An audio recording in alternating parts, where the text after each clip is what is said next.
Bom dia, discretos. Então, eu estou iniciando aqui a gravação da nossa quinta aula de Matemática Discreta para Computação. A gente vai começar terminando a aula passada, que foi a parte de enunciados quantificados, a parte de algumas equivalências e não equivalências que a gente ficou devendo, tá bom? E logo em seguida a gente entra em teoria dos conjuntos. Então, a gente tem bastante conteúdo para hoje. Eu já vou compartilhar aqui com vocês os slides da aula passada. Então, aqui, deixa eu dar um zoom. Então, a gente falou de quantificadores, né? A gente saiu do mundinho dos nossos objetos fixos e determinados e passou para o mundinho das variáveis, onde a gente tem um objeto fixo, porém indeterminado, né? Que assume diversos valores dentro de um mesmo domínio, digamos assim, né? Então, a gente viu como a gente divide, né, o nosso enunciado em enunciados componentes, agora utilizando os quantificadores. Lembrando que enunciados componentes não têm conectivos lógicos nem quantificadores, eles não aparecem lá. A gente viu como legendar esses enunciados agora que dependem de uma variável, portanto a gente deixa claro, né, essa dependência na hora da legenda. Então a gente legenda cada enunciadozinho componente que está associado a uma propriedade.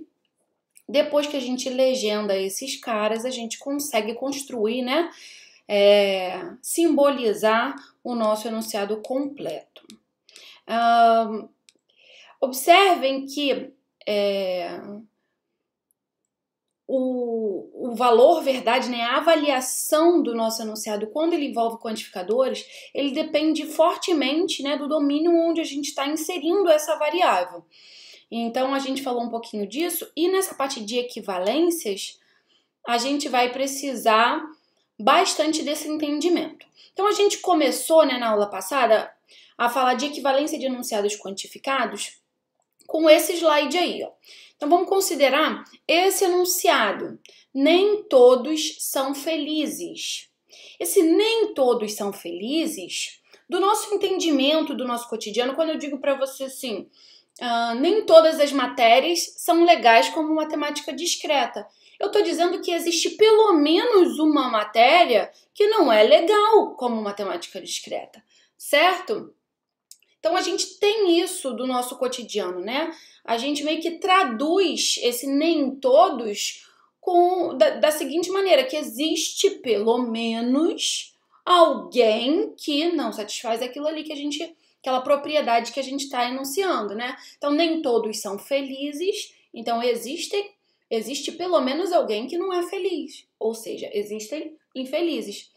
Então, do nosso cotidiano, a gente já está acostumado a fazer essa ligação aí entre esses dois enunciados. Mas será que, de fato, esses enunciados eles são equivalentes? É isso que a gente vai demonstrar agora nessa primeira parte, tá bom?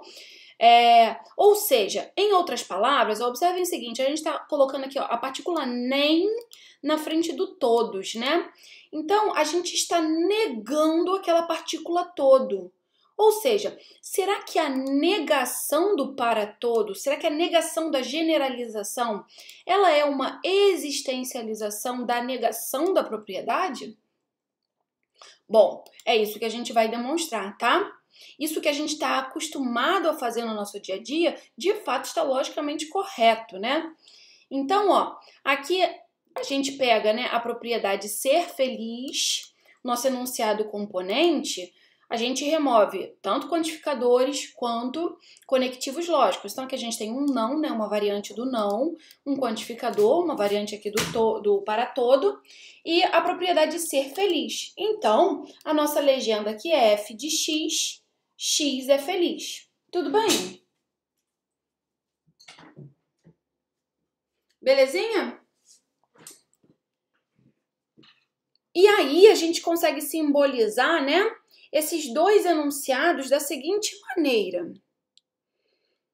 A negação, né, de para todo x, f de x, tá aqui, ó, negação para todo x, fx, E o segundo enunciado é uma existencialização. Então, existem não felizes, certo? Existem os x's que não são felizes. Então, a simbolização existe x, tal que não f de x. Tudo bem? Será que de fato esses dois são equivalentes? A gente vai ver que sim, que eles são equivalentes. Tudo bem? A gente parou aí. Eu até cheguei a comentar desse para todo aí da conjunção, que eu percebi que vocês já não estavam mais acompanhando. Bom, então, além disso daqui que a gente vai fazer, mostrar essa equivalência aqui, a gente também vai mostrar o seguinte, que quando a gente tem um para todo de uma conjunção, a gente tem a distributiva, digamos assim, desse para todo. Ok? Então, para todo x, f de x e g de x vai ser equivalente a para todo x, f de x e para todo x, g de x. Tudo bem? Surgem algumas outras questões, por exemplo, se a gente pode trocar. Pode falar, João.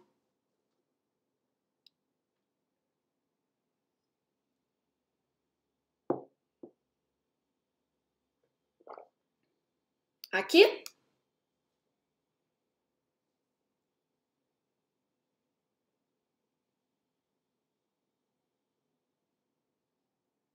É nessa daqui que eu tô mostrando?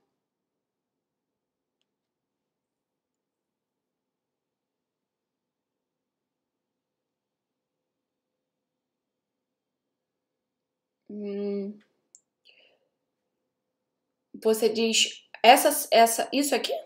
Essa legenda aqui? É isso?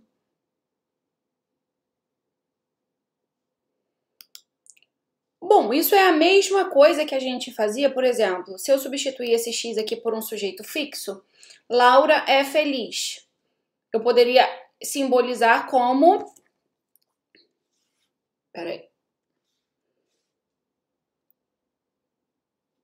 Eu poderia simbolizar como L, dois pontos, Laura é feliz. Só que... Eita! Só que, ao invés de eu ter esse sujeito fixo e determinado que é a Laura, imagina que agora eu estou no mundo dos seres humanos e eu quero dizer que todo mundo ali dentro é feliz.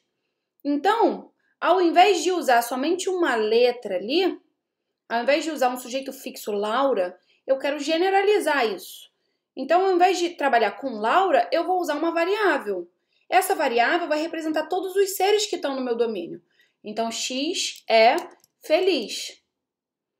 Beleza? Só que aí eu tenho que dizer isso. E aí eu tenho que dizer na minha legenda que eu estou trabalhando com enunciados quantificados. Então, eu vou criar uma coisa assim. F de X. F de X, aqui nesse caso, é a legenda simplesmente para a afirmação. X é feliz. Beleza?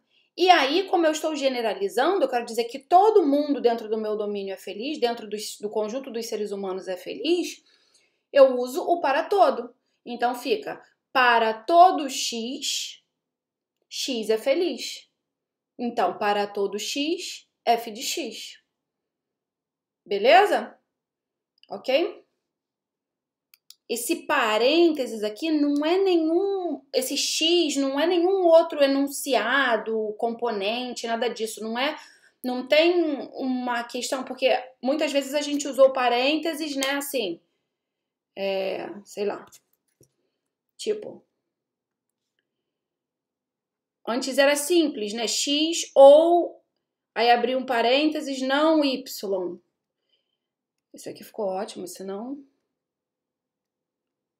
Né? Não, esse parênteses aqui agora não tem nada a ver. Esse parênteses aqui que acompanha o F é só a simbolização, é só a legenda do meu enunciado que carrega uma variável.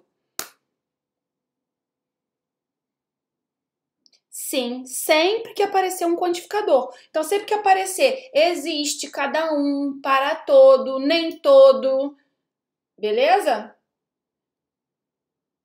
Sempre que aparecer assim, a sua legenda agora vai ser dessa forma, carregando a variável que está associada lá ao seu domínio. Tudo bem? Beleza?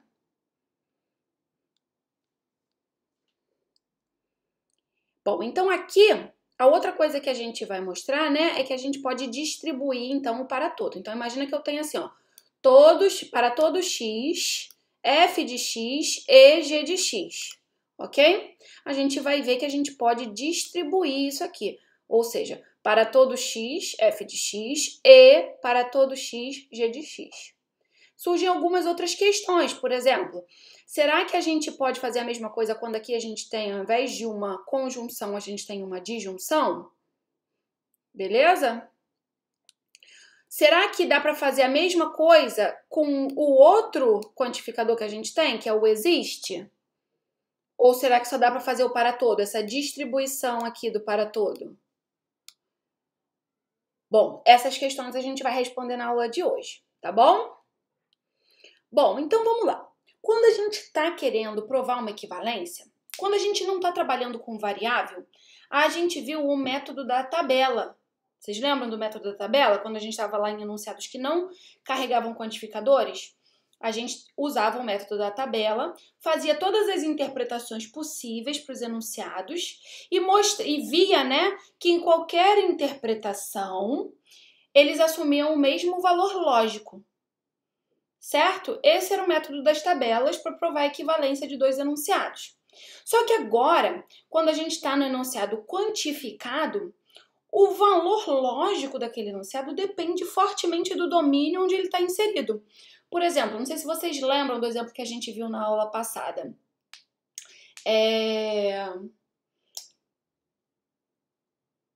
Qual era o exemplo? Eu queria...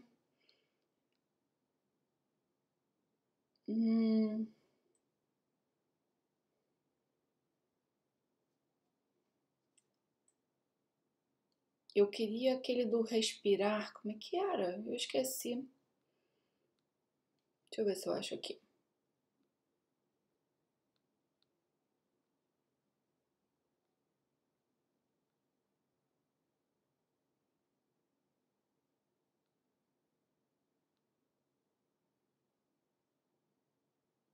A gente fez até um exemplo.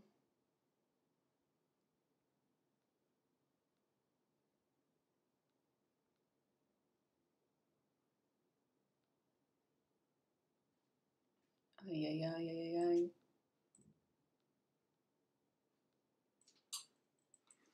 Bom, não sei. Vamos colocar assim, a propriedade de respirar, tá bom? E aí, eu não lembro exatamente como é que era, mas vamos fazer assim mesmo. A propriedade de respirar. Se a gente tá, por exemplo, x respira, tá bom? Esse é o nosso enunciado componente aí quantificado. Se a gente tá, por exemplo, no mundinho dos seres humanos, a gente pode dizer que para todo x, x respira. Isso é verdadeiro. Quando eu mudo o meu domínio, ou seja, quando eu mudo o meu mundinho, sei lá, se eu colocar o mundo...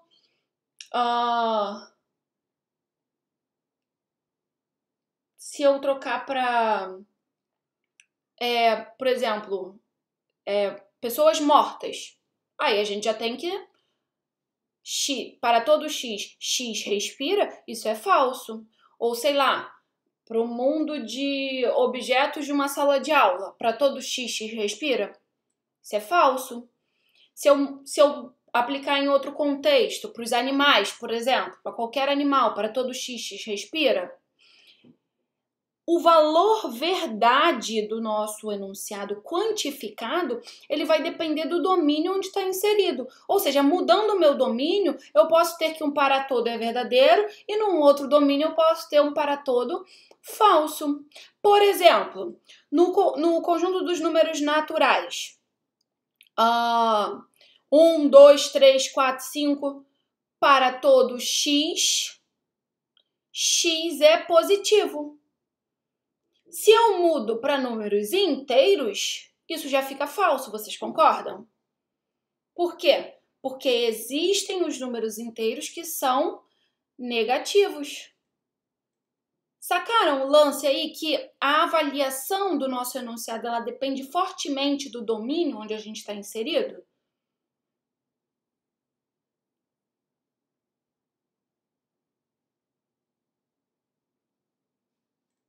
Beleza?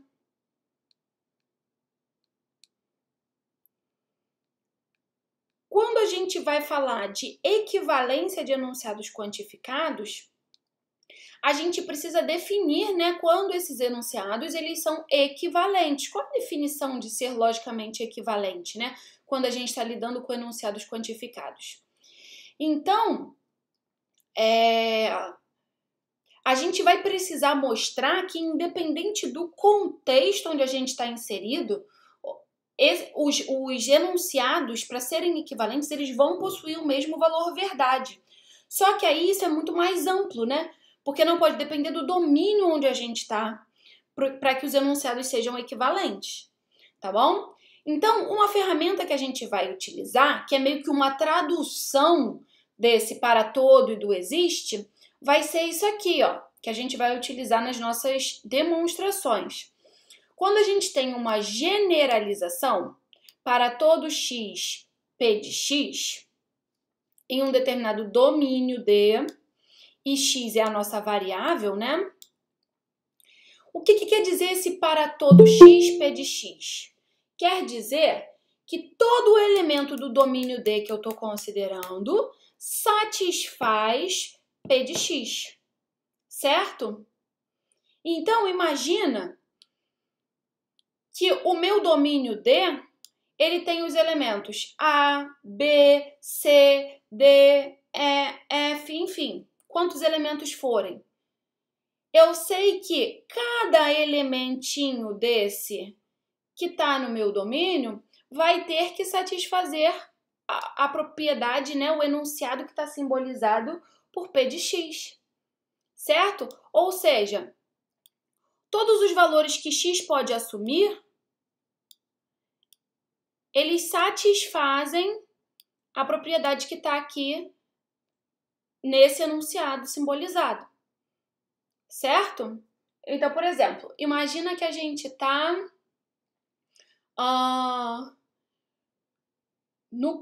com a propriedade ser aluno, tá bom? Então, aqui, ó, nessa sala aqui, a gente tem eu, João, Pedro Félix, Pedro Poiares, Nicolas, Pedro Júlio e João Vitor, certo? A gente tem esses personagens aqui dentro desse nosso universo de sala de aula virtual, ok?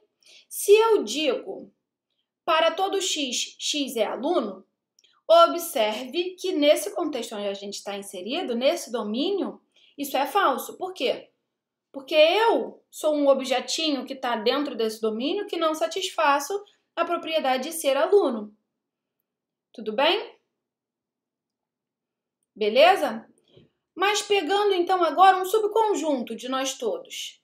Pegando João, Pedro, Nicolas, o outro Pedro e o outro João. Tá? Cada um de vocês, se eu pegar só dentro desse meu domínio for só vocês, eu digo para todo x, x é aluno, o que eu quero dizer? Que João Vitor é aluno, e Pedro Júlio é aluno, e Pedro Poiares é aluno, e Nicolas Hugo é aluno, e João Pedro Félix é aluno. Todo mundo tem que satisfazer a propriedade de ser aluno, porque senão o para todo é falso. Observa que quando eu estava dentro do domínio, pelo fato de só eu não satisfazer, o para todo era falso, ok? Então, o para todo, a gente pode meio que traduzir o para todo como uma conjunção dessa propriedade sendo aplicada a todos os possíveis valores que x pode assumir no domínio, certo? Para que o para todo seja verdade, o P de A tem que ser verdadeiro, o P de B tem que ser verdadeiro, o P de C tem que ser verdadeiro. Não pode falhar em nenhum, para nenhum elementinho do meu conjunto, do meu domínio. Então, a gente pode reescrever, né, o para todo como uma conjunção desse enunciado, né, aplicado a todos os possíveis elementos do meu domínio. Beleza? Ok? Agora, a existencialização já é diferente, né? O existe, ele dá outra noção, ele não tem noção de e, ele tem a noção do ou, né? Existe X, tal que X é aluno. Observa o seguinte, que dentro, esse enunciado, né, dentro do contexto onde eu estou inserida aqui na sala virtual, isso é verdade. Existe X, tal que X é aluno. Por quê? Não importa que eu não sou aluno. Está dizendo que existe pelo menos um aluno aqui nessa sala. Beleza? Então tem que ter pelo menos alguém dentro do domínio que satisfaça. E como é que eu represento esse pelo menos quando a gente está colocando aí os conectivos lógicos? É o ou, né? O ou, basta que pelo menos um cara que esteja envolvido no ou seja verdadeiro para que o ou seja verdadeiro, né? Então, quando a gente tem uma existencialização, a gente pode reescrever a existencialização como P de A, ou P de B, ou P de C, ok? Belezinha? Posso colocar outra proposição aqui que vai ser verdadeira dentro do nosso contexto de sala de aula virtual. Existe X, tal que X é professor. Isso é verdadeiro. Por quê? Porque eu sou professora. Nenhum outro elemento que está no nosso domínio atual é professor, mas existe um, pelo menos. Então, isso já faz com que o existe seja verdadeiro. Então, vocês concordam que ou Fernanda é professora, ou João Pedro é professor, ou Pedro Poiares é professor, ou Nicolas é professor, ou Pedro Júlio é professor, ou João Vitor é professor. Se eu conseguir satisfazer um desses aí, eu já tô bem. Eu já satisfaço a existencialização. Belezinha? Ok? Então, utilizando essas duas maneiras, né, de reescrever o para todo e o existe, a gente vai provar as equivalências. A primeira coisa que a gente vai demonstrar é o lance da negação do para todo x f de x, tá? Então, a gente quer mostrar que quando a gente nega o para todo, isso é o mesmo que a existencialização da negação do enunciado. Tudo bem? Não para todo, existe não. É isso que a gente vai mostrar. E para mostrar que são equivalentes, a gente vai mostrar que independente do domínio, esses dois enunciados aí, eles apresentam o mesmo valor lógico. E como que a gente vai mostrar? Bom, pegando aqui, ó, o não para todo. Aqui eu coloquei P de X, tá? Mas poderia ser os dois F de X, tá? Tanto faz. Aqui é que tá errado, na verdade, ó. Aqui deveria estar com a mesma legenda, tá? Então, como ali eu coloquei, aqui tem que ser P de X. Ai, Jesus. Que dificuldade com essa. Aqui. P de X. Tá bom? Bom, então é o seguinte, a gente quer provar que independente do contexto, independente do domínio, esses dois enunciados assumem o mesmo valor. Então vamos supor inicialmente que esse primeiro enunciado aqui, ó, a negação do para todo, ela seja verdadeira. Bom, mas ela é verdadeira se e somente se quando eu removo, né? Bom, o não é verdadeiro, não de alguma coisa é verdadeiro quando essa alguma coisa é falsa. Todo mundo concorda?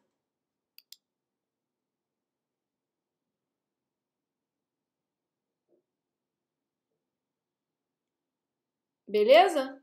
O não de alguma coisa é verdadeiro quando essa alguma coisa é falsa. Então tá aqui, ó. Então isso tudo é verdadeiro se somente se esse pedacinho aqui é falso. Tudo bem? Mas como é que a gente agora vai usar o artifício lá da tradução? Tá bom? Como é que a gente pode reescrever esse para todo P de x? Como uma conjunção. Então, eu tô pegando A, B, todos esses caras aqui são elementos de um domínio qualquer. E eu estou reescrevendo para todo P de x, para todo x P de x, como P de A, E, P de B, tananã, tananã, P de C, tananã. Isso tudo aqui tem que ser falso. Essa conjunção aqui tem que ser falsa. Ok? Beleza? Bom, mas essa conjunção é falsa? Aí aqui, ó, o que eu fiz? A brincadeira que eu fiz aqui, ó. Eu quero jogar, né, esse não aqui para dentro do P, né? Então, olha a brincadeira que eu fiz. Lembram que o não é a mesma, eu posso simplesmente remover? Ou seja, não é a mesma coisa que sim, né? Então, eu posso reescrever PA como não PA. Todo mundo concorda com isso? A mesma coisa PB. PB é a mesma coisa que não PB. Tudo bem? Então, eu estou reescrevendo cada elementinho desse aqui, ó, que está formando a minha conjunção, como não PA, não PB, e tananã. Isso tudo é falso, mesmo valor que a gente tinha aqui. Agora, eu vou colocar para fora um desses nãos. Ok? Quando eu coloco para fora esse não aqui, ó, De Morgan, esses nãos, né? De cada elemento aqui eu tô colocando um não para fora, como se eu estivesse colocando em evidência, surge De Morgan, né? Eu tinha um E, então quando eu ponho para fora, isso vira um ou. Opa! Uma existencialização, certo? Tá aparecendo aqui, ó, a tradução da nossa existencialização. E observem aqui, ó, que esses caras aqui são justamente a negação aqui, ó, do P de x. Então, não PA, não PB, tarará. Bom, mas se essa negação é falsa, então esse pedacinho aqui é o quê? A negação desse pedacinho é falsa. Então, esse pedacinho é verdadeiro. Mas esse pedacinho aqui é justamente uma existencialização de não px. Então, o que a gente provou? Que o não para todo px é verdadeiro se e somente se o existe não px também é verdadeiro. Então, independente do domínio que eu tô, isso sempre vai acontecer. Isso significa que esses enunciados, eles são equivalentes. Beleza?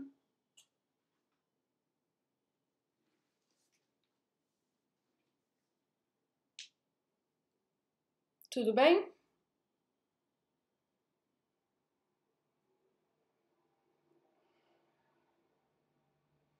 Então, sempre que vocês negarem um para todo, vocês vão escrever equivalentemente o existe não. Então, não para todo, existe não. Bom, a segunda equivalência fundamental que a gente vai ver é aquela distribuição do para todo, né, quando a gente tem uma conjunção. Ok? Então, para todo px, para todo x, px e qx é equivalente a para todo x, px e para todo x, qx. A gente vai usar o mesmo artifício que a gente usou anteriormente, ó.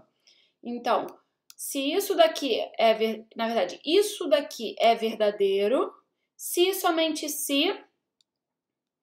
Então, a gente tem para todo x, px e qx. A gente vai traduzir utilizando a conjunção. Então, ó, para todo x, a gente tem essa conjunção aqui, certo? Então, agora eu vou ter as conjunções dessas conjunções aqui. Então, para todos os elementos do nosso domínio.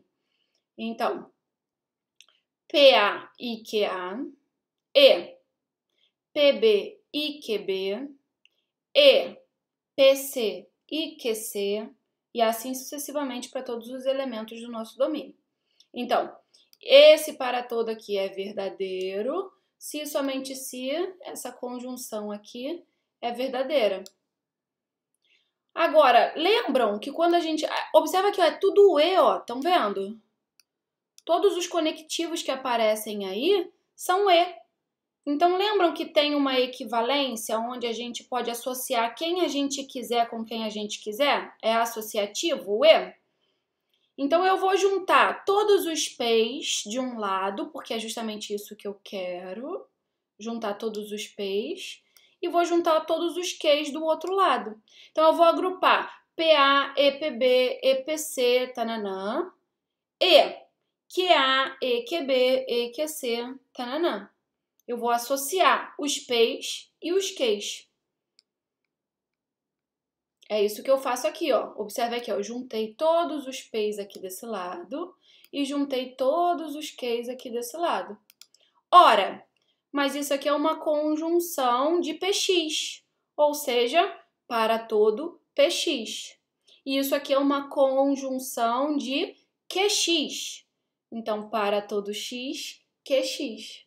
E pronto, a gente mostrou que isso é verdadeiro. Se e somente se, quando você distribui, né, o para todo, você tem o verdadeiro. Moral da história: observou um para todo e uma conjunção, você pode separar, né? Você pode distribuir o para todo nesses dois enunciados aqui que estão envolvidos na conjunção. Ok?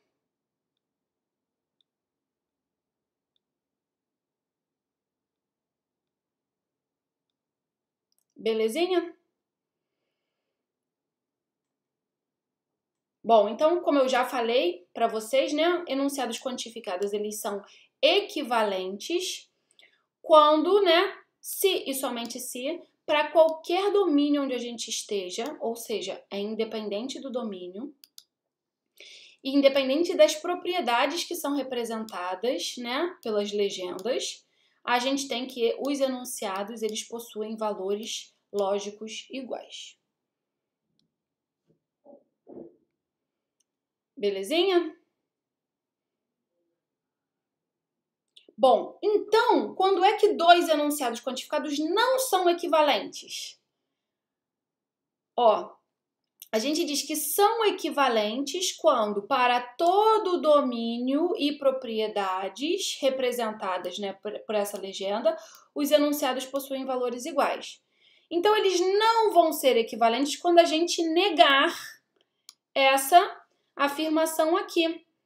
Opa, a gente acabou de mostrar que a negação do para todo é o existe alguém que não satisfaz as propriedades. Então, quando a gente quer mostrar que dois enunciados não são equivalentes, dois enunciados quantificados não são equivalentes, basta a gente exibir um domínio onde para alguma propriedade os valores lógicos vão ser diferentes. E é isso que a gente vai fazer aqui agora. Por exemplo, existe x f de x é equivalente a para todo x f de x? O que vocês me dizem? Existe x f de x e para todo x f de x são equivalentes?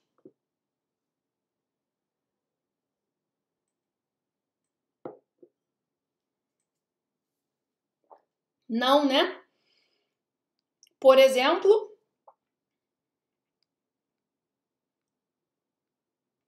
se a gente pegar o conjunto dos números inteiros e eu disser a propriedade ser negativo, se eu colocar para todo x, x é negativo, isso é verdadeiro ou falso? Dentro do conjunto dos números inteiros. para todo x, x é negativo. Isso é falso, certo? Agora, e se eu disser existe x tal que x é negativo? Dentro dos números inteiros. Aí é verdade. Então, eu exibi um domínio e uma propriedade específica tal que esses dois enunciados não assumem o mesmo valor lógico. Ou seja, eu acabei de provar que eles não são logicamente equivalentes. Ok? Porque para serem logicamente equivalentes, em qualquer domínio, para qualquer propriedade, eles têm que assumir o mesmo valor verdade. Então, eu exibi um domínio e uma propriedade onde esses enunciados não têm o mesmo valor lógico. Então, eles não são equivalentes. Vamos ver outro exemplo. Na verdade, outra não equivalência, né? Fundamental. Tá passando aqui ainda. Esse aqui, ó. Um dos questionamentos que apareceram, né? A gente viu que a gente pode distribuir o para todo x, né? Quando a gente tem uma conjunção, né? Opa, fiz errado aqui a setinha. Será que o existe a gente também pode distribuir? Existe x, p de x. Ih, fiz de novo errado. É aqui ó, que eu quero distribuir. Foi mal. Existe x, p de x. Dá para fazer isso aqui? Ou seja, esses dois enunciados aqui, eles são equivalentes? Existe x, p de x e existe x, q de x. É equivalente a existe x, p de x e q de x? A gente vai mostrar que com o existe não dá para fazer essa distribuição. Como é que a gente vai mostrar? Exibindo um domínio e uma propriedade onde esses dois enunciados, né, o distribuído e o não distribuído, digamos assim, eles vão assumir valores lógicos diferentes. Ó, se eu pegar o contexto dos números naturais e a propriedade ser par, vocês concordam que... desculpa, são duas propriedades, né? P de x e Q de x, tá? Então, ser par e ser ímpar, vocês concordam que eu posso dizer que existem números naturais que são pares e existem números naturais que são ímpares? E isso é verdade? Vocês concordam que isso é verdade? Existe x tal que x é par e existe x tal que x é ímpar. Isso é verdade? Dentro dos números naturais? Agora, e se eu disser existe x tal que x é par e x é ímpar? Isso é verdade? Não. Não tem número par e ímpar ao mesmo tempo. Então, vocês observaram que quando eu falei assim, ó, existe x tal que x é par e existe x tal que x é ímpar, eu tive verdade, isso é verdade. Agora, quando eu digo existe x tal que x é par e x é ímpar, isso é mentira, isso é falso. Beleza? Então, eu não posso distribuir quando eu tenho existe.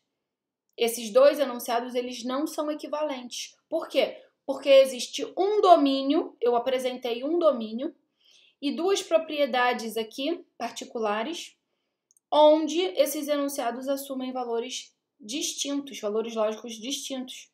Isso significa que eles não são equivalentes, porque para serem equivalentes em qualquer domínio, para quaisquer propriedades, eles têm que assumir o mesmo valor. Beleza? Ok? Então, mostrar que são equivalentes. Eu tenho que mostrar que, independente do domínio, independente das propriedades, se o primeiro enunciado é verdadeiro, o segundo enunciado vai ser verdadeiro também. E vice-versa. É um se somente se. E para mostrar que não são equivalentes, é mais fácil, né? Basta você exibir um domínio e as propriedades que estão envolvidas ali, né? Particulares, de modo que os enunciados não vão possuir o mesmo valor. Belezinha?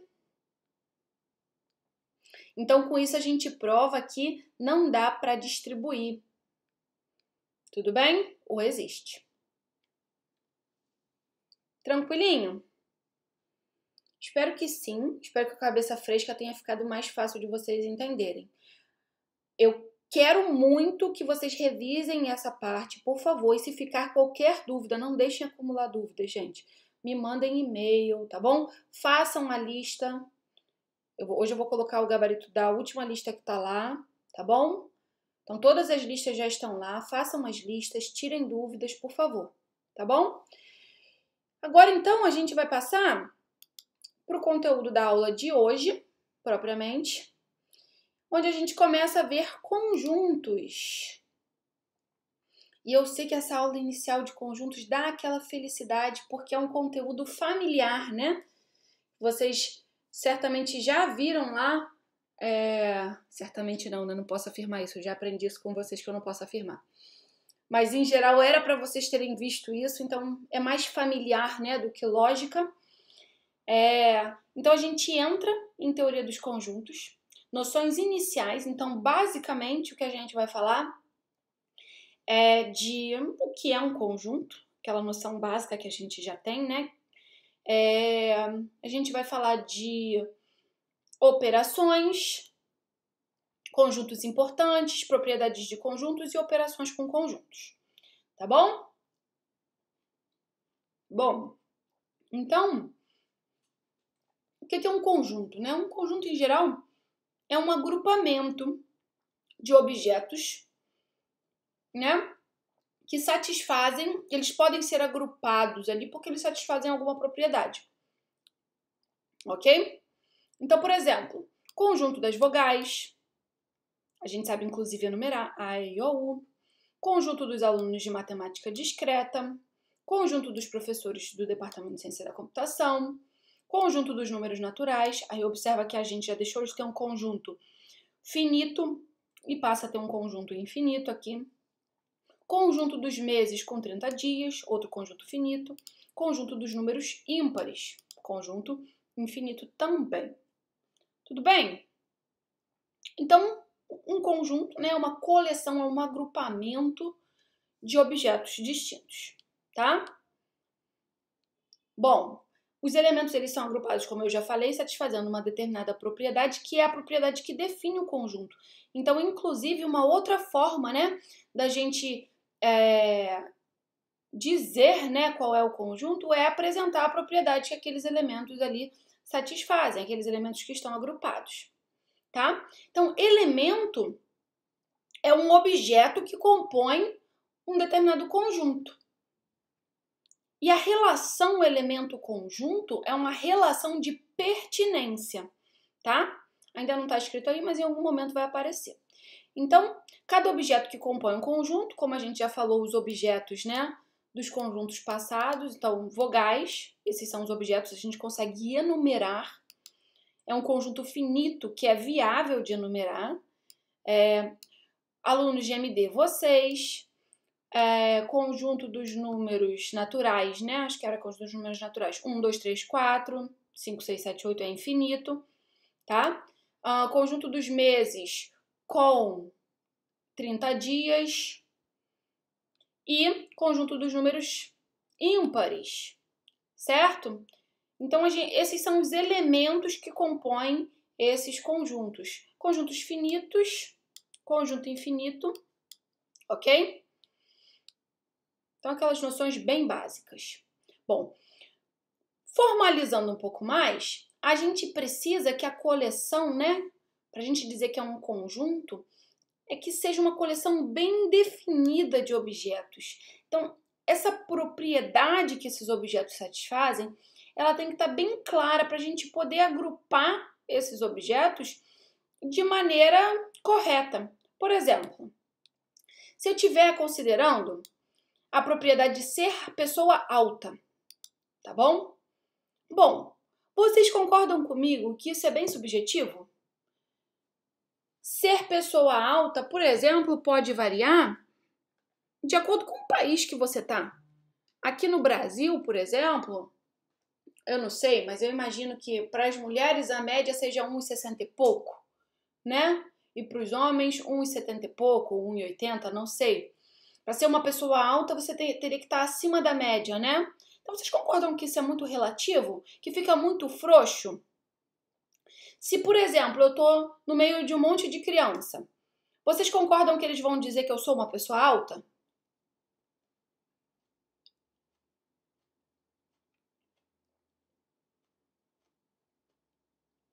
Sim ou não? Vou melhorar um pouquinho isso. Se eu tiver num conjunto de crianças, criancinhas mesmo, pequenas, até 5 anos, eles vão dizer que eu sou uma pessoa alta? Eles vão dizer, certo? Certamente eu sou mais alta do que eles. Agora, se eu tiver, por exemplo, talvez entre vocês, eu não os conheço pessoalmente, mas possivelmente vocês são mais altos que eu. Vocês vão dizer que eu não sou uma pessoa alta, porque eu tenho 1,61 m. Beleza? Então isso aí é muito subjetivo. Essa propriedade não está definindo bem esse conjunto. Ok? Então eu preciso ser mais específica. Por exemplo, 1,78 é uma pessoa alta? Eu não sei. Vai depender. Beleza? Então, por exemplo, se eu deixo mais explícito que se é o conjunto das pessoas com pelo menos 1,77, aí sim eu posso dizer, posso garantir que 1,78 é um elemento de C. Uma pessoa com 1,78 é um elemento de C. Beleza? Ok? E aí, como eu já falei, né? Essa relação elemento-conjunto é uma relação de pertinência. Vocês lembram disso? Então, a gente diz que um elemento, ele pertence a um determinado conjunto se ele for elemento do conjunto. Ou seja, eu tenho um conjunto lá qualquer, seja descrito pela sua propriedade, seja com os seus elementos enumerados. Eu olhei lá e vi que um determinado objeto pertence àquele conjunto, ou seja, é elemento daquele conjunto, figura naquele conjunto, eu posso dizer que ele é elemento porque ele pertence àquele conjunto, ele é o objeto daquele conjunto, daquela coleção. Ok? Então, ó, um exemplo aqui, o objeto 5 pertence ao conjunto dos números ímpares. Então, ele é elemento daquele conjunto. Ok? Como eu falei, a relação de pertinência é sempre relação de elemento e conjunto. Então, ó, explicitando aqui bem para vocês. Ai, meu Deus, inverti aqui um negócio. Maluca. Ai, gente, vocês não estão vendo, né? Ai, ai, ai, vocês não falam nada.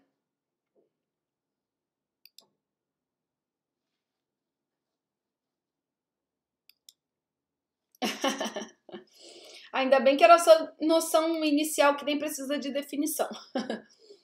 Então vamos lá.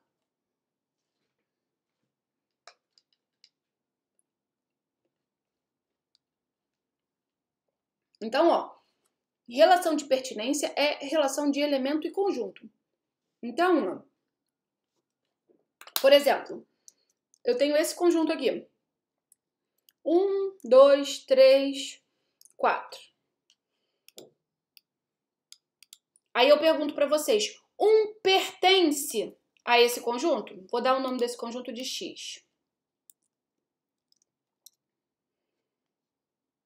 1 pertence a esse conjunto?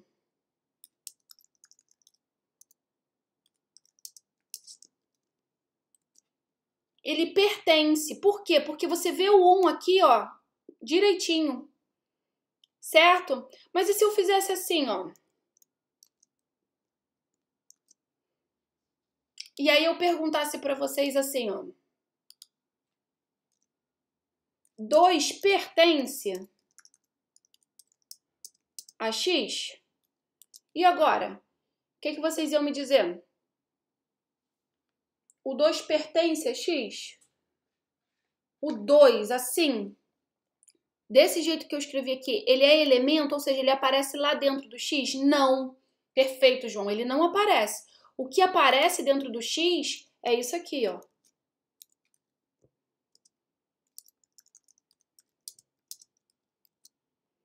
Beleza?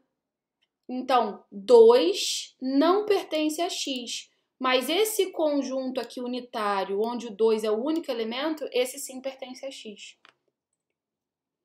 Beleza? Ok?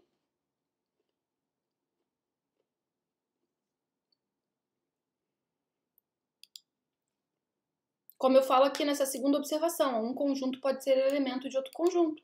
Basta que esse conjunto figure aqui, apareça dentro do conjuntão, né, como elemento. Sempre que a gente estiver usando a relação de pertence, gente, tem que, na pergunta, né, tem que aparecer igualzinho aparece aqui dentro, tá bom? Sempre a relação de pertence é, olhei, 3 é elemento, então 3 pertence a X. Se eu perguntasse, chave 3, chave pertence a X, assim, ó. Assim.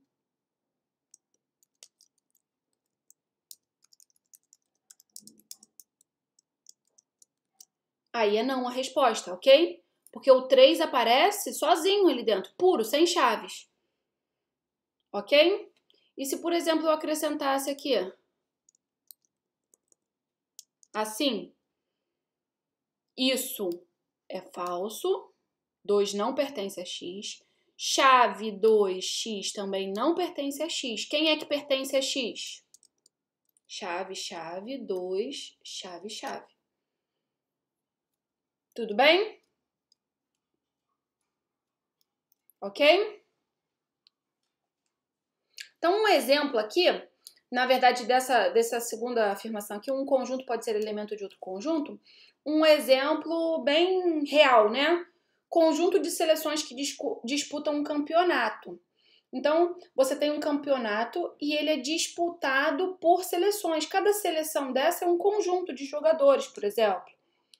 Tá bom? Então, na prática, na nossa vivência, a gente já tem essa coisa de que conjuntos podem ser elementos de outros conjuntos, tá bom? Não só assim artificialmente, né? Como descrito aqui nesse exemplo.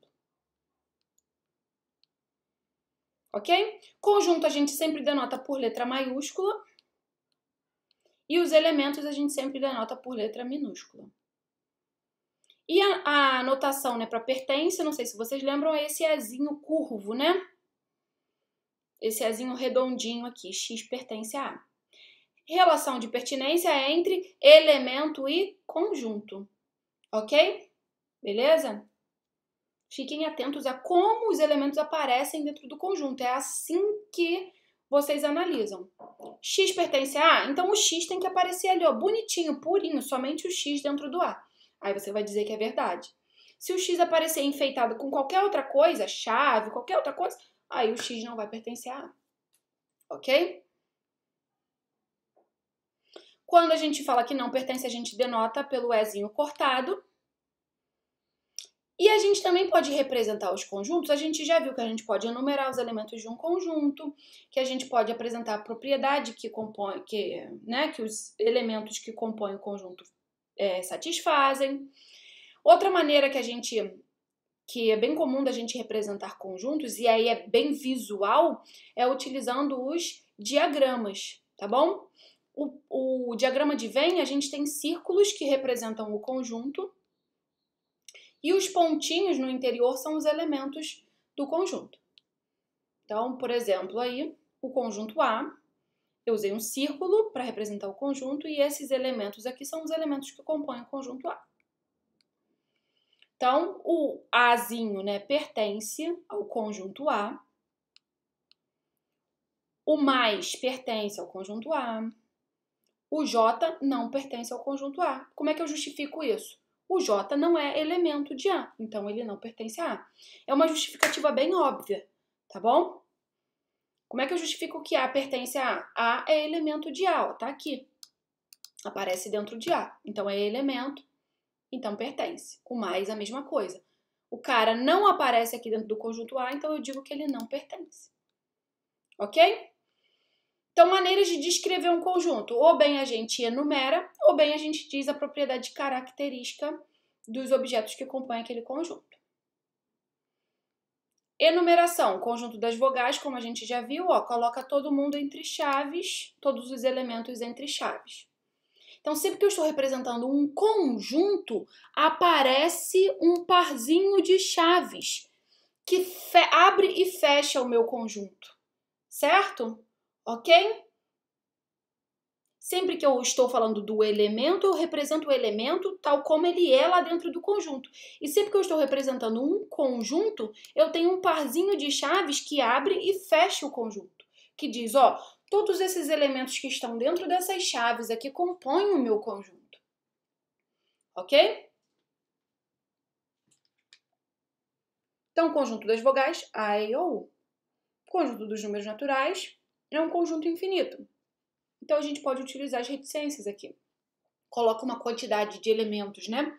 Que seja suficiente para a gente deduzir que esse é o conjunto dos números naturais.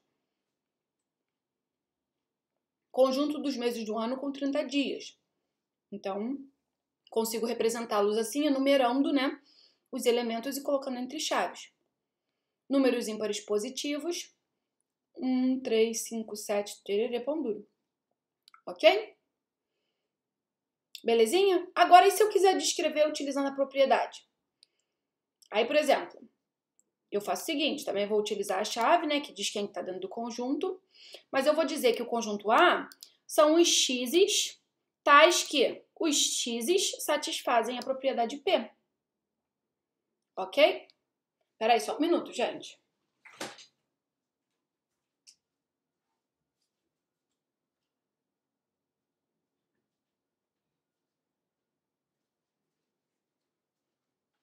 Então, por exemplo, X, tal que X é um estado da região sul do país. Ok? Então, quais são os estados da região sul do país? Santa Catarina, Paraná, Rio Grande do Sul. Então, esse é o meu conjunto que é descrito pela propriedade de ser um estado da região sul do país.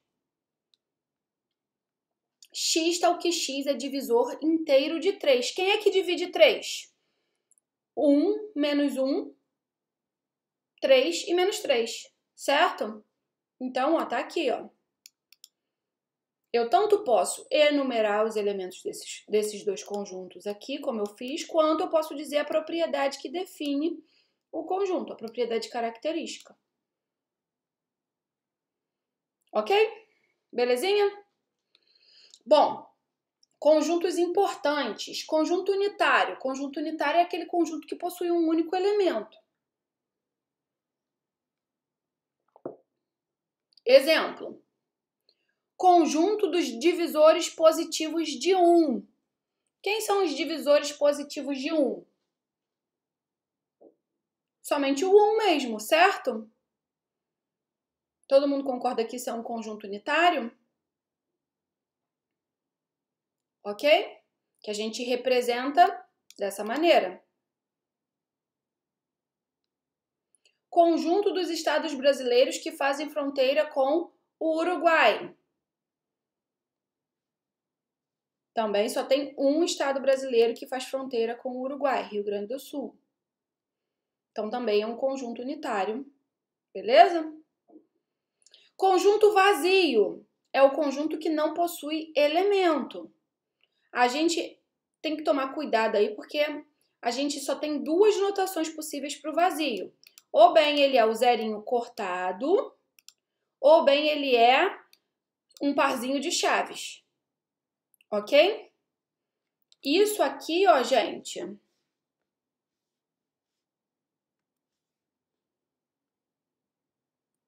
Isso aqui não é vazio. Isso aqui é o conjunto unitário cujo único elemento é o conjunto vazio. Tudo bem? Vazio ou é zerinho cortado ou é chave, chave. Isso aqui não é vazio. Ok? Isso aqui é conjunto unitário, cujo único elemento é o conjunto vazio. Tudo bem?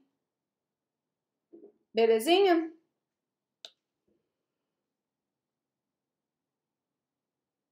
Ok, gente? Ó, se eu pegar, por exemplo, esse conjunto aqui e perguntar para vocês, vazio pertence... Ai, que maravilha. Vazio. Não consigo fazer o pertence. Mas vazio pertence a esse conjunto aqui. O que vocês me dizem? Esse conjunto aqui. Vazio pertence a esse conjunto?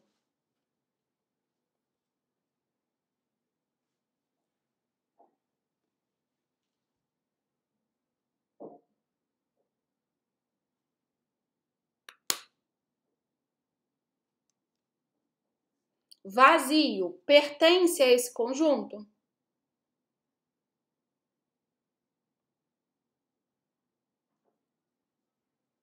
Tem, né? A chave aqui, ó. Esse conjunto aqui, ó. Esse conjunto. Chave.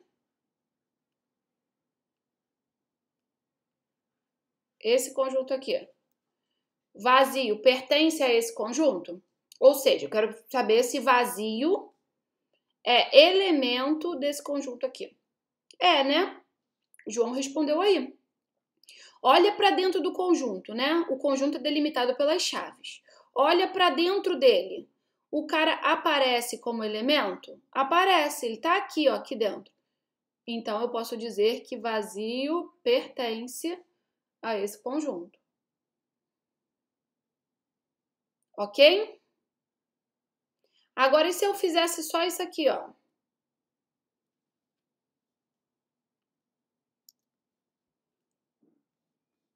Só. Peraí que eu quero tirar esse cara aqui. Ai, saco. Vazio pertence a esse conjunto aqui? E agora?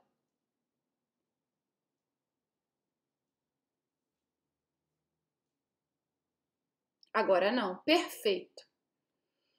Perfeito. Observa, essas chaves aqui, elas delimitam o conjunto. Tudo que está dentro é elemento, só que dentro não tem nada. Então, eu não posso dizer que vazio pertence a esse conjunto. Ok? Beleza? E se eu fizesse assim? Vazio pertence a esse conjunto?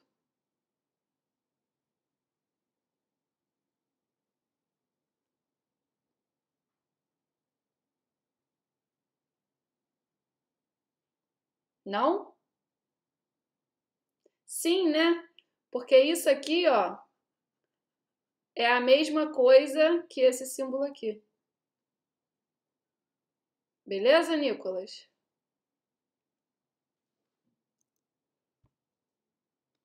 A gente usa para vazio ou bem a chave ou bem o zerinho cortado. Tudo bem, gente? A gente vai continuar fazendo essa brincadeira aí com o vazio, conjunto, pertencer, tá?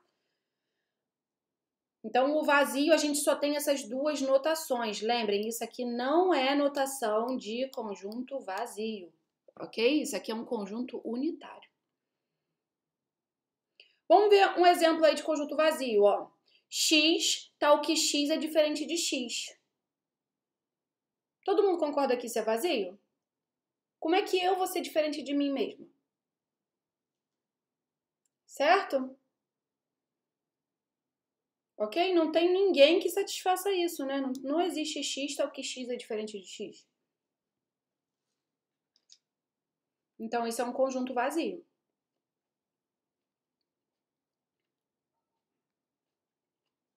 Outro exemplo. X tal que X é ímpar e múltiplo de 2. Tem como ser múltiplo de 2 e ímpar ao mesmo tempo? Todo mundo que é múltiplo de 2 é par, né? Então, esse conjunto aí também é vazio.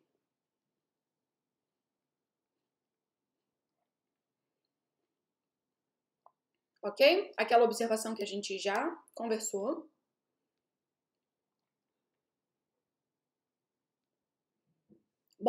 Outro conjunto super importante, que é o conjunto universo. Conjunto universo é o conjuntão ao qual pertencem todos os elementos que participam de um mesmo contexto. É o nosso domínio que a gente estava falando, ok? O conjunto universo é onde está tudo que pode estar dentro do conjunto. Então, na nossa representação utilizando o diagrama de Venn, normalmente a gente representa o conjunto universo por esse retângulo e o conjunto está aqui. Eventualmente, a gente pode ter elementos que estejam aqui fora, que pertençam ao universo, mas não pertençam ao nosso conjunto. Por exemplo, conjunto dos números inteiros é o nosso universo e conjunto dos números naturais. Vocês concordam que a gente tem aqui um pedacinho, né? A gente pega os naturais do 1 em diante. Os números inteiros englobam o 0, menos 1, todos os negativos. Então, a gente tem caras aqui fora que não estão dentro do conjunto dos números naturais que a gente está considerando, ok? Beleza?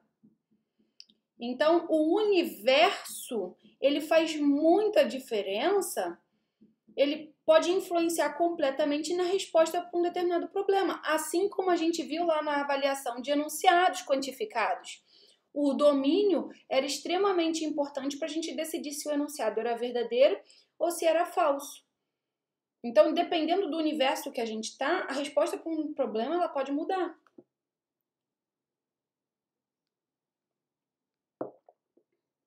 Por exemplo, ao considerarmos todas as soluções reais para uma equação, o conjunto U, o conjunto universo, é o conjunto dos números reais. Ok? Por exemplo, outro exemplo, quando a gente está em geometria plana, o nosso universo é o plano. Tudo que a gente estuda, né, está no plano. Ok? Então, é muito importante ter o universo bem definido, porque de acordo com ele a nossa resposta pode mudar. Aqui um exemplo. Ó. Qual o conjunto de pontos que ficam a igual distância de dois pontos A e B? Bom, vai depender qual é o nosso universo. Por exemplo, se a gente está numa reta AB, o conjunto que a gente está procurando é um ponto que está a igual distância de A e a igual distância de B. Certo? É isso aqui ó, que a gente está procurando. Agora, se a gente está no plano que contém os pontos AB, né? Aí, a gente tem a mediatriz do segmento AB. Ok? Todos os pontos, né, que estão aqui nessa reta, eles equidistam de A e de B. Ok, gente? Então, o universo é muito importante na hora da gente responder um determinado problema.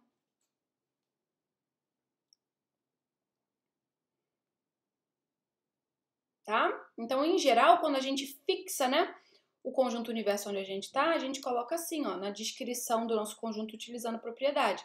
X pertence a tal conjunto, tal que X tem a propriedade P.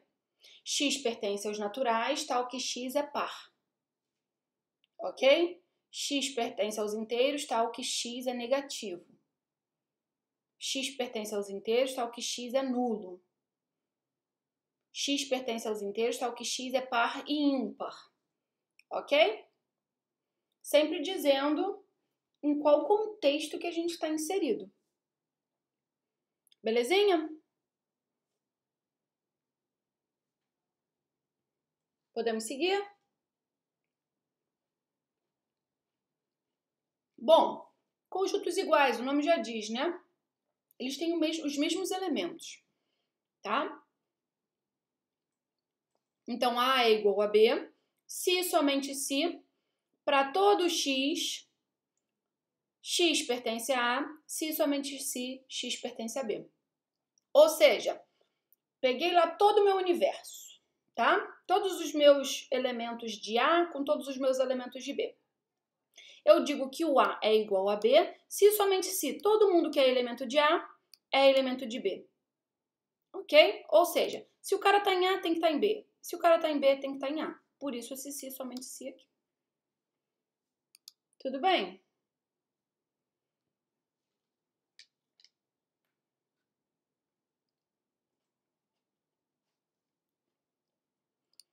Claramente, né? A ordem que a gente expõe os elementos não é relevante, então esses dois conjuntos aqui são iguais. Aqui, ó, enumerando 1, 3, 5, 7, 9, são os inteiros positivos ímpares, né? E aqui, ó, descrevendo a propriedade, são conjuntos iguais também. Aqui, ó, 2x mais 1 é igual a 5, 2x é igual a 4, x é igual a 2, certo? Então, esses dois conjuntos aqui são iguais. Aqui onde eu deixo explícito, né, o elemento. Aqui onde eu deixo explícito o elemento. E aqui onde eu digo, né, a propriedade. E aqui, ó, A, B, C, D. Esse aqui tem 4 elementos. Esse aqui tem alguns elementos repetidos. Mas elemento repetido a gente pode simplesmente excluir da nossa representação. Ok? Então, também são o mesmo conjunto.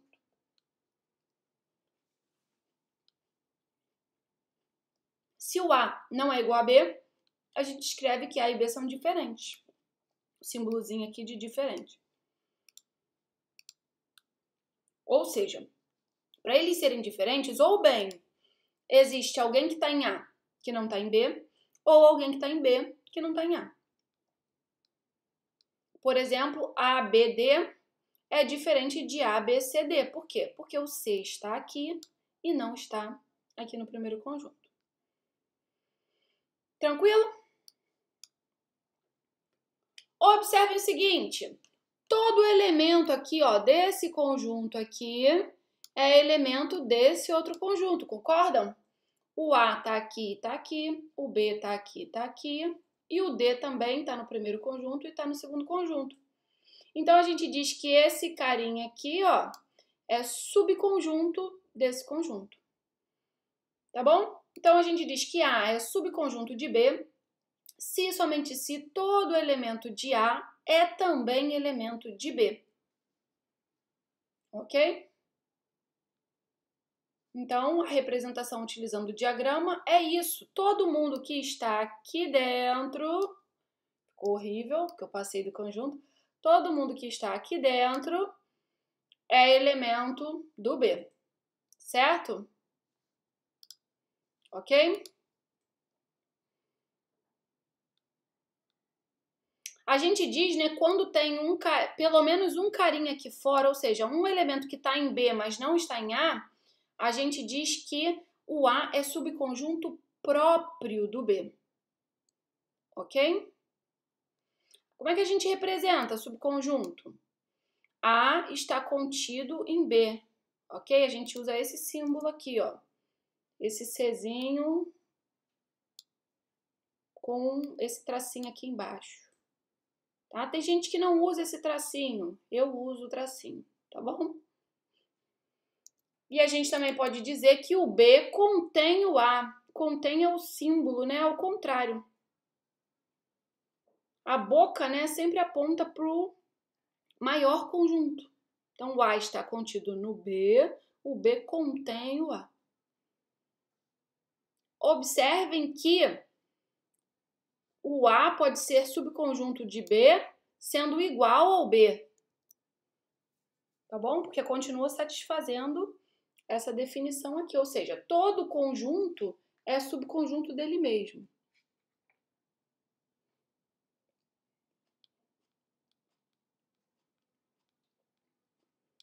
Então, ó, A está contido em B, ou A é subconjunto de B, se somente se, para todo x, se os... A voz até falhou. Eu grito muito, né, gente? Foi mal, desculpa aí. Se o x pertence a A, então o x pertence a B. Ok? Belezinha? Dentro de todos os elementos possíveis, eu vou olhar aqueles que pertencem a A. Se eles pertencem a A, para o A ser subconjunto do B, eles também têm que pertencer a B. Podem ter outros elementos no meu saco? Podem. Mas eles não são elementos de A. Ok? Exemplo. Ó, AB está contido em A, B, C, D. Claramente, né? A e B são elementos aqui desse conjunto. Então, AB é subconjunto de A, B, C, D. AB é subconjunto de AB.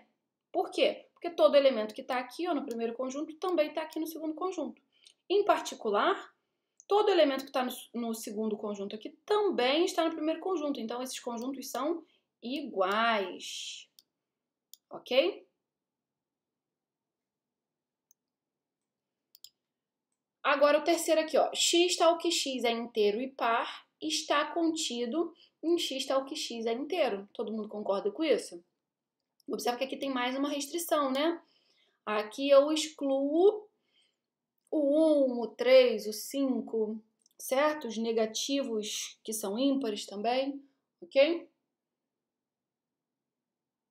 Eu excluo nada disso. Eu tô maluca. Aqui eu incluo os negativos, né?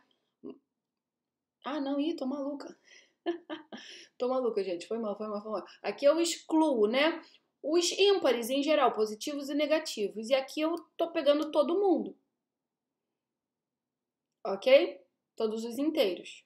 Então, todo mundo concorda que esse pedacinho aqui tá contido nesse aqui? Certo? Aqui eu tô pegando todos os inteiros. Todos os inteiros. E aqui eu tô pegando um subconjunto onde eu só considero os pares. 2n.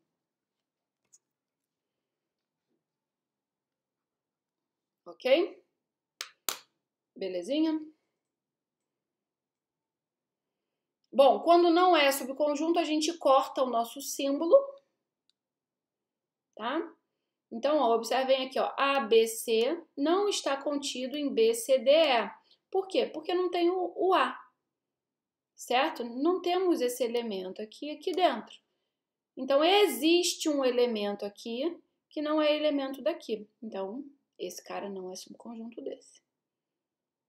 X tal que x é inteiro e par não está contido em x tal que x é inteiro e primo. Ok? Aqui só tem uma interseção entre esses dois caras, que é o 2. Fora isso, ninguém que é par é primo.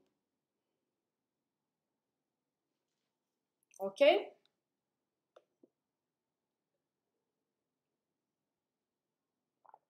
Tudo bem? Inclusão estrita é o que eu falei do subconjunto próprio. Lembram o que é subconjunto próprio?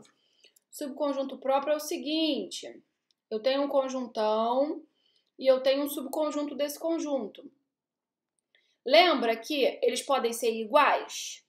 Mas só que se eles forem iguais, esse cara aqui não é subconjunto próprio. Para ele ser subconjunto próprio, precisa existir aqui, ó, um elemento que não está nele, está fora dele, mas está no conjuntão. Certo?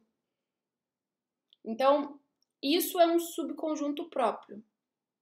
E aí a gente usa esse símbolo aqui, ó, sem o tracinho. Tá contido, mas não é igual. Tem gente que também usa esse símbolo aqui, ó, para essa inclusão estrita. Oi, Jesus. Cortado. Sem a setinha, obviamente, aqui. Ok? Tá contido, mas não é igual.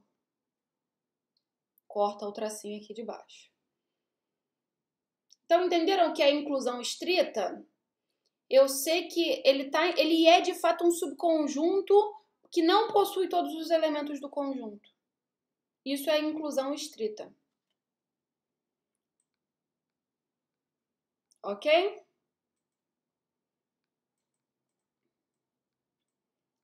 Bom, olha só, olha que interessante, né? A gente viu que o A é igual ao B se e somente se todo elemento de A é elemento de B, né? E todo elemento de B é elemento de A, certo? Bom, então pensando assim, ó, a gente tem um se somente se, né? Todo elemento de A, se todo elemento de A é elemento de B, a gente afirma que A é subconjunto de B, certo? Se todo elemento de A é elemento de B, então A é subconjunto de B. Por outro lado, se todo elemento de B é elemento de A, B é subconjunto de A. Então, uma forma da gente mostrar que dois conjuntos são iguais é a gente mostrar que que A é subconjunto de B e que B é subconjunto de A. Ok? É um dos artifícios que a gente usa na hora de fazer as demonstraçõezinhas. Bom, a segunda observação é que relação de inclusão é somente entre conjuntos. Ok? Pertinência é elemento conjunto. Inclusão é conjunto conjunto. Tudo bem, meus amores? Bom, e se é conjunto, conjunto é sempre delimitado por chave. Ok? Então, a gente vai fazer alguns exemplinhos aqui, mas tenham atenção a isso.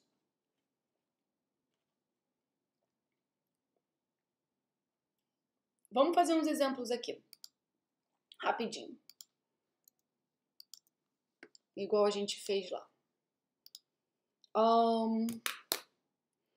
Se eu colocar assim.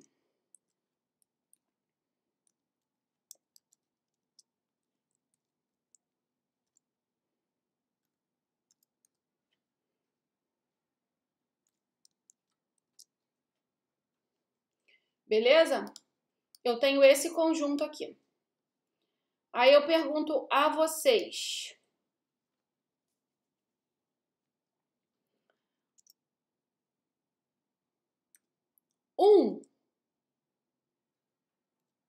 Está contido. Vou colocar só o Czinho aqui, ó, tá? Para representar o está contido. Está contido. Vou chamar de X esse conjuntão aqui. Está contido em X? E aí, o que vocês me dizem?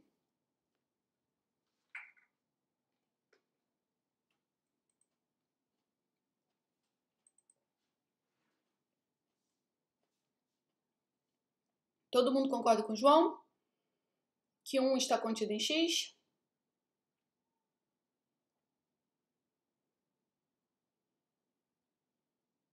Bom, não. 1 não está contido em X. 1 é um elemento de X. Então, aqui o certo seria 1 pertence a X. Ah, mas professora, existe o subconjunto de X aí que é composto pelo 1. Mas lembra, conjunto é sempre delimitado por chave. Então, para estar certa essa afirmação aí, na verdade, para a resposta para essa pergunta ser sim, esse 1 aí tem que estar entre chaves. Isso. Beleza? Então, esse conjunto aí é subconjunto de X? Sim. Agora, e se eu perguntar isso aqui? Esse chave 2 chave está contido em X?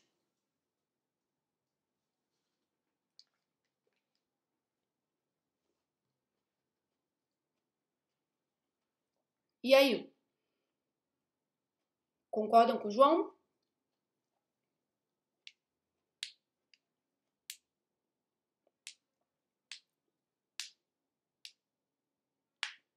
Hein? Alguém concorda com o João? Alguém discorda?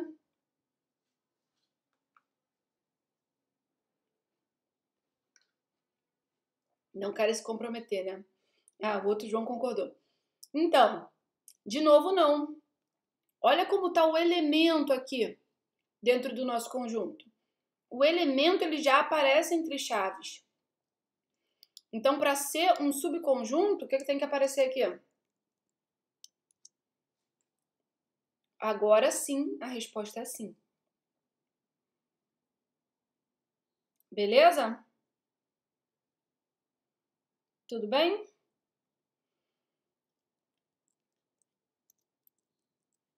E agora? O que vocês me dizem? Agora tá certa. Isso aí. E isso aqui agora?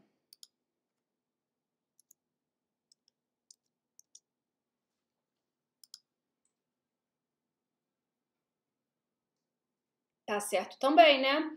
Observa que existe o elemento aqui dentro que é o conjunto vazio. Beleza? Então, de fato, isso aqui é um subconjunto de X. E se fosse isso aqui?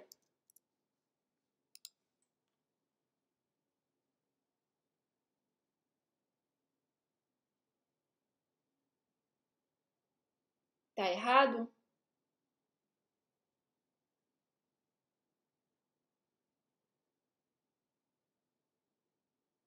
Bom, aí é que eu venho dizer para vocês que, infelizmente ou felizmente, tá certo.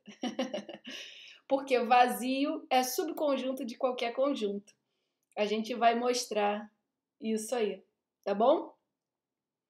Então, independente do conjunto aqui, ó, nem sei qual é o X. Sempre que eu perguntar para vocês, o vazio está contido nesse conjunto? Vocês sempre vão dizer sim. Vazio está contido em qualquer conjunto? Sim, independente de quem é o conjunto. Por quê? Porque o conjunto vazio é sempre subconjunto de qualquer conjunto. A gente vai mostrar isso, tá bom? Agora eu vou fazer outra pergunta para vocês.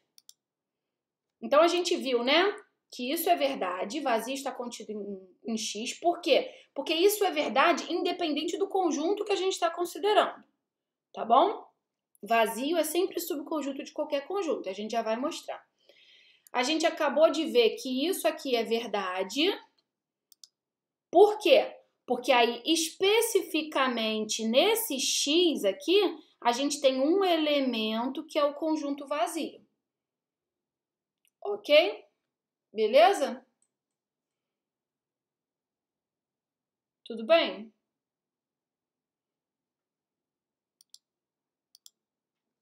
E aí, só para complementar, outra pergunta para vocês.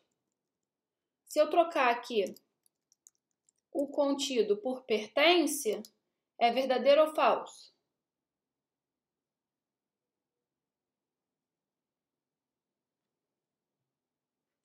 É verdade. E justamente porque isso é verdade, que isso aqui, opa, que isso aqui é verdade. Justamente porque o vazio é elemento, ele aparece aqui dentro do X, que eu posso dizer que isso aqui é subconjunto do X. Ok?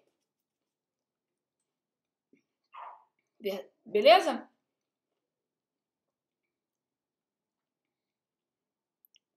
Tranquilo, gente? Essas pegadinhas com vazio, elas sempre acontecem. Então tenham atenção a elas, tá? Bom, a gente vai falar, eu vou só pegar uma aguinha para a gente falar em propriedades da inclusão. E eu acho que hoje a gente vai ter que parar. Bom, não sei onde a gente vai parar. Vou pegar uma aguinha para a gente poder falar de propriedades da inclusão, tá bom?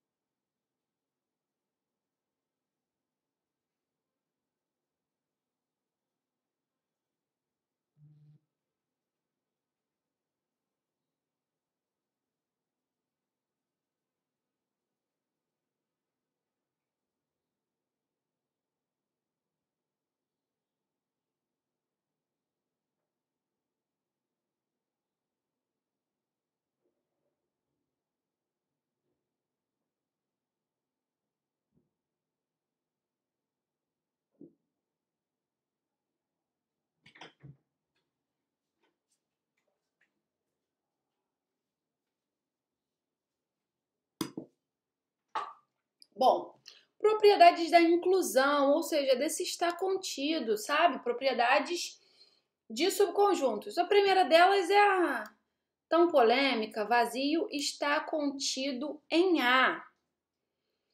Meus amores, vamos lá. Como é que a gente prova isso aí? A gente vai provar isso usando lógica, tá bom? O que significa o estar contido em A? Significa que todo elemento... Bom, a gente diz que A está contido em B. Vamos lá. A gente diz que A... Ai, meu pai do céu. A está contido... Opa! Está contido em B. Ignorem as setinhas. A está contido em B quando todo elemento de A é também elemento de B. Então, todo mundo que está aqui nesse conjunto tem que estar aqui também.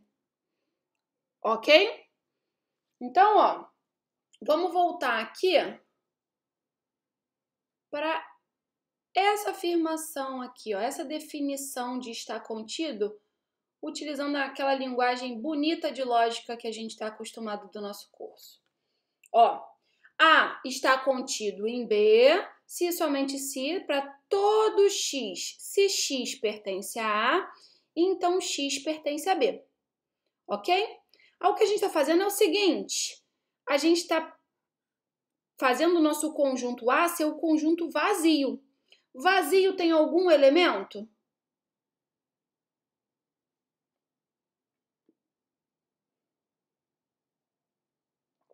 Não, vazio não tem nenhum elemento. A definição de conjunto vazio é um conjunto sem elementos, certo?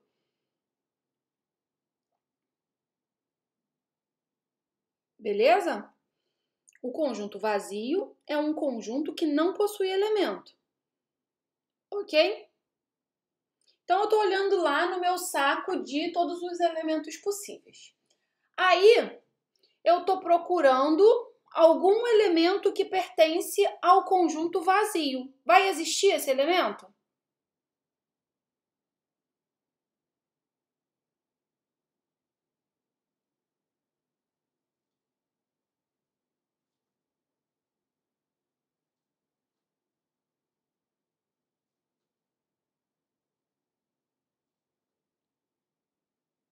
Não, né? Tô lá olhando todos os meus elementos possíveis, tá? Bom, aí eu tô considerando o conjunto vazio. Por definição, o conjunto vazio é o conjunto que não possui elemento.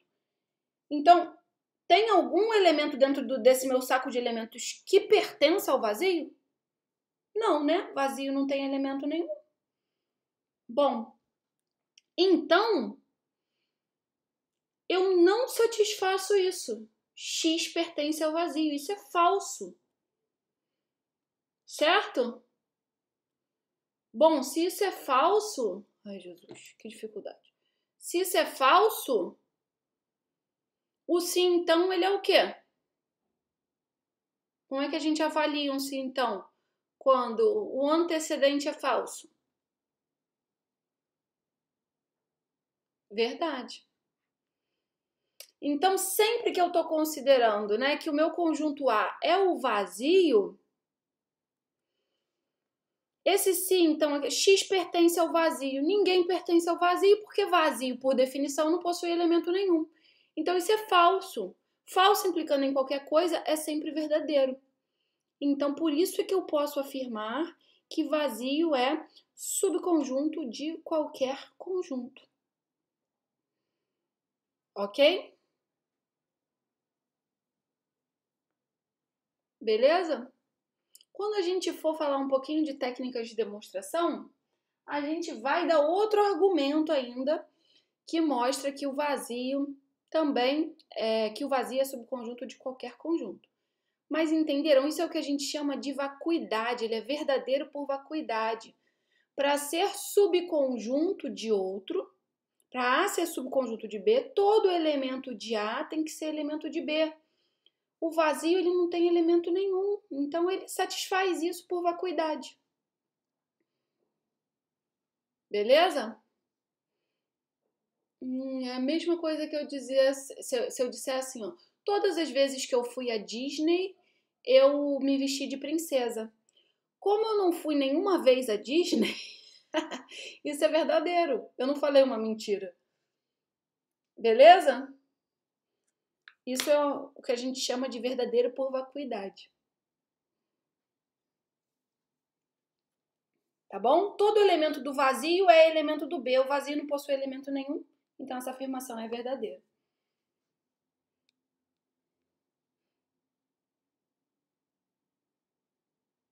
Belezinha? Show. Então, a primeira propriedade que a gente viu aí é isso, que vazio é subconjunto de qualquer conjunto.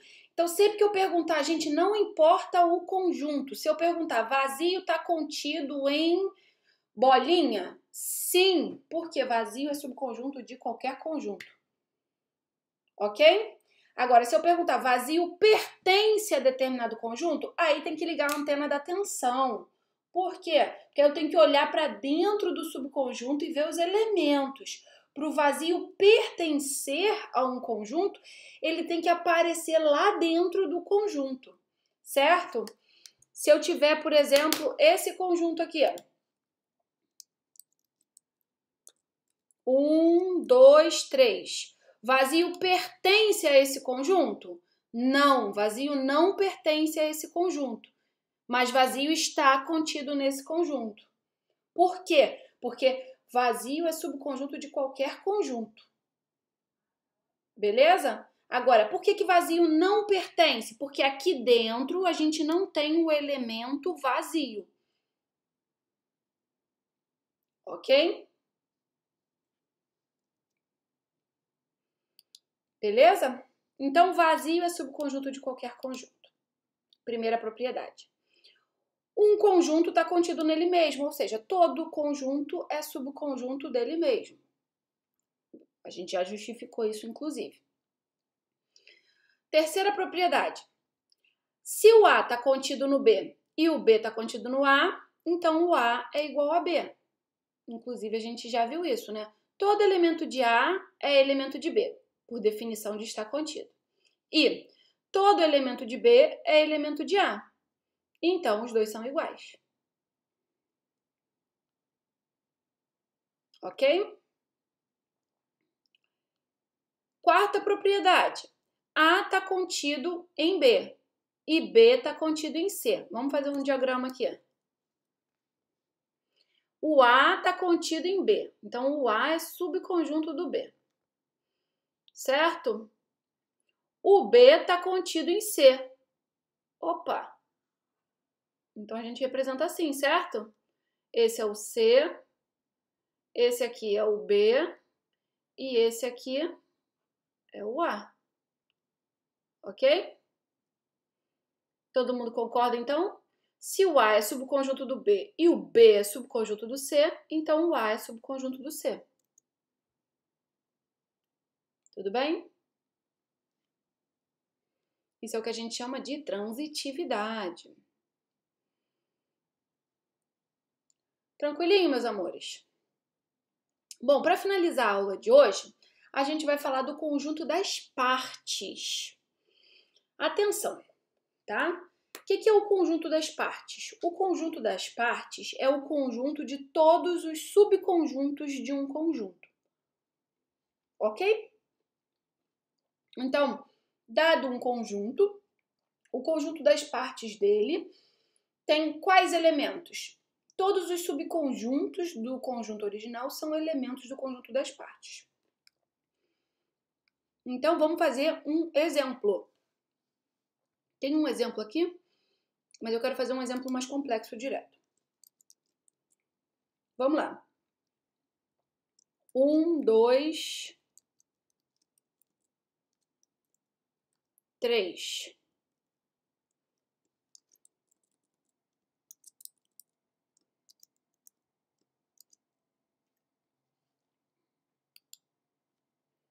Beleza? Vamos escrever o conjunto das partes desse conjunto? O conjunto das partes são todos os subconjuntos.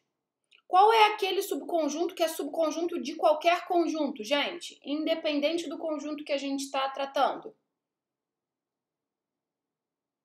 Qual é o... Perfeito, vazio. Vazio sempre está em qualquer conjunto das partes, ok? Então, sempre que vocês forem descrever o conjunto das partes, sempre comecem colocando o vazio lá dentro. Ele está em qualquer conjunto das partes, ok? Então, conjunto das partes, sempre começo com o vazio. Por quê? Porque vazio é subconjunto de qualquer conjunto. Observem que esse conjunto aqui, ó, que a gente está trabalhando, ele não possui o elemento vazio. Mas como eu falei, subconjunto vazio é sempre subconjunto de qualquer conjunto. Então, vazio está lá. Agora, quem que a gente vai colocar? Os conjuntos unitários, que são subconjuntos desse conjunto aí. Quem são os conjuntos unitários? Lembra, sempre que vocês forem descrever um conjunto, vocês têm que abrir e fechar chaves, certo? Então, quais são os conjuntos unitários? Eu vou pegar elemento por elemento e criar um conjunto. Então, o primeiro conjunto unitário que eu vou colocar aí é o conjunto unitário com o elemento 1. Tudo bem? Beleza, gente? Qual vai ser o segundo conjunto que eu vou criar? Eu já abro logo chaves, eu já abro e fecho as chaves, porque eu vou descrever um conjunto, ok? Agora eu tenho que pegar um outro elemento, né? Diferente do 1 que está nesse conjunto. O segundo elemento que está nesse conjunto é esse aqui, chave 2, chave. Então, eu vou colocá-lo aqui. Tudo bem?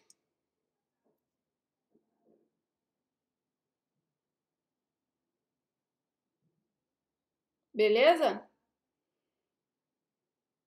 Tenho mais um elemento lá dentro do meu conjunto. Então, ele vai compor um conjunto unitário. Então, já abri a chave desse conjunto unitário.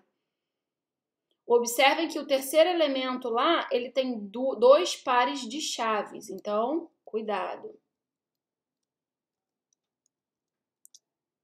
Beleza? Vou até separar aqui, ó, a chave que é indicativo de abertura do conjunto. E aqui, ó... Ai, Jesus, o que eu fiz? Fiz alguma besteira.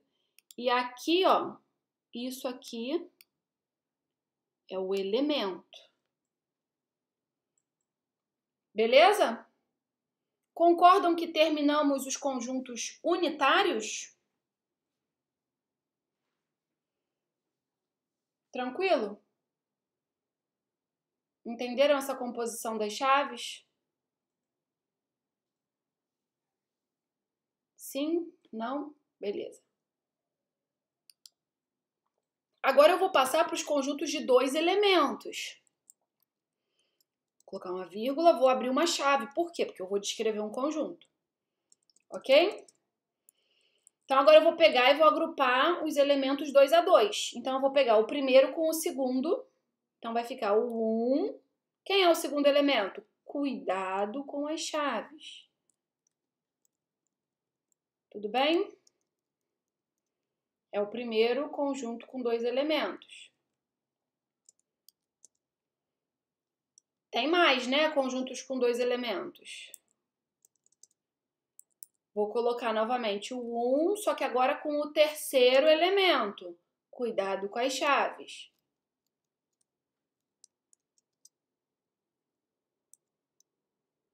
Beleza? Para finalizar o conjunto com 2 elementos, eu vou pegar o segundo com o terceiro. Então, eu já vou abrir a chave, que diz quem é o conjunto. Vou colocar o segundo, cuidado com as chaves.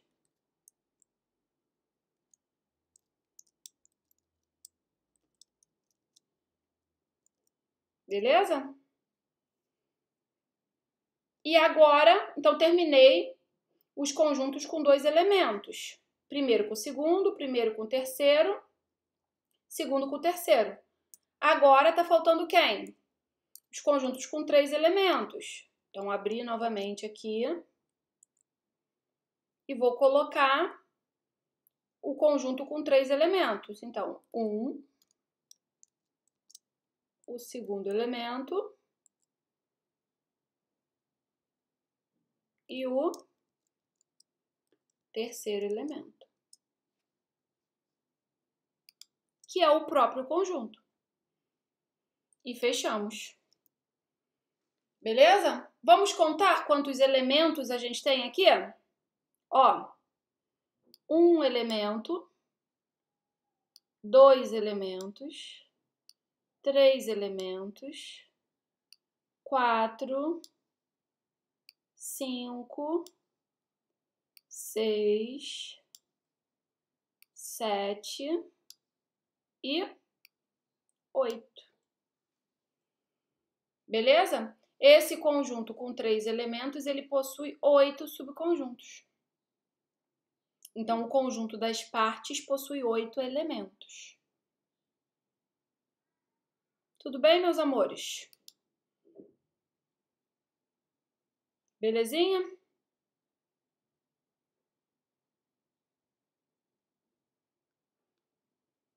Bom, sempre, né?